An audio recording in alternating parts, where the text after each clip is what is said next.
اعوذ باللہ من الشیطان الرجیم بسم اللہ الرحمن الرحیم۔ سخت جادو ہو یا بندش ہو، ایک نقش یا ایک عمل بتاتا ہوں۔ نقش تو یہی ہے جو آپ اپنے موبائل کی سکرین پر دیکھ رہے ہیں، یا غنیوں کا نقشہ ہے، اور عمل یہ ہے آب زمزم اور عرق گلاب میں 7 عدد بیری کے پتے ڈال کر اس پر 7 مرتبہ سورہ فاتحہ، 7 مرتبہ آیت الکرسی اور 7 مرتبہ 4 کل یہ ساتھ ساتھ پڑھ کر سورہ یونس کی آیت نمبر 81 اور 82 21 بار پڑھ کر پانی پر دم کر دینا ہے۔ آیات نمبر 81 اور 82 سکرین پر نظر آ رہی ہے، پتے اسی میں ڈال دینے ہیں۔ یہ عمل آپ نے 14 دن کرنا ہے۔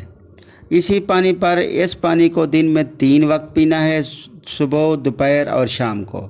ہر وقت بھی پی سکتے ہیں، یہ وقت خاص رکھنا ہے، ٹھیک ہے؟ اور دوپہر کے وقت پانی پئیں، وہ آپ نے 11 بجے پینا ہے۔ صبح فجر کی نماز کے بعد پئیں لازمی، پھر 11 بجے کا وقت رکھیں، ٹھیک ہے؟ اور پھر رات کا وقت رکھیں، کسی بھی ٹائم، اور پانی باقی ٹائم بھی پی سکتے ہیں۔ اور یہی پانی آپ نے گھر اور دکان میں چھڑکنا بھی ہے۔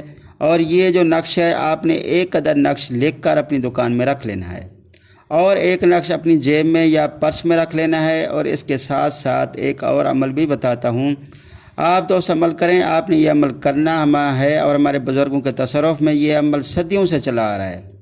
عمل یہ ہے کہ عشاء کی نماز کے بعد 11 مرتبہ درود ابراہیمی اور 1100 مرتبہ یا غنیوں یا مغنی 1100 مرتبہ پڑھ لینا ہے، اور 11 مرتبہ سورہ مزمل پڑھیں۔ سورہ مزمل بہت ہی زبردست صورت ہے، بہت ساری برکتیں اور نعمتیں رکھی گئی ہیں، جو آپ نے یہ عمل کرنا ہے۔ انشاءاللہ جو بھی بندش ہوگی، جادو ہوگا، سب کچھ ختم ہو جائے گا، اور ترقی کی راہیں کھل جائیں گی، بے انتہا برکتیں آ جائیں گی۔ یہ عمل آپ کریں، جو عمل میں نے بتایا ہے اتنا خاص ہے۔ عشاء کے بعد آپ نے 41 دن کرنا ہے، یہ والا عمل آپ نے جو ہے 14 دن کرنا ہے، انشاءاللہ بہت ترقی ہوگی۔ اچھا دوستو، اس نقش کو چال کے ساتھ لکھنا ہے۔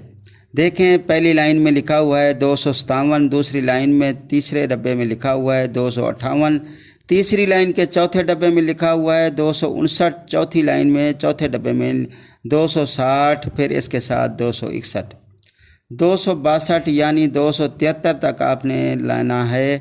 آخری انسا 273 کا ہے، 257 سے شروع ہوگا، 273 پر ختم ہوگا۔ اسی طرح یہ نقش آپ نے کرنا ہے، یعنی نقش کی چال کے مطابق لکھنا ہے۔ دوستو، اگر اس عمل کے بارے میں کسی بھی بات سمجھ نہ آئی ہو تو ہمیں واٹس اپ کر سکتے ہیں ہمارے دیے گئے نمبر پر، تاکہ آپ سے کوئی غلطی نہ ہو۔ جزاک اللہ۔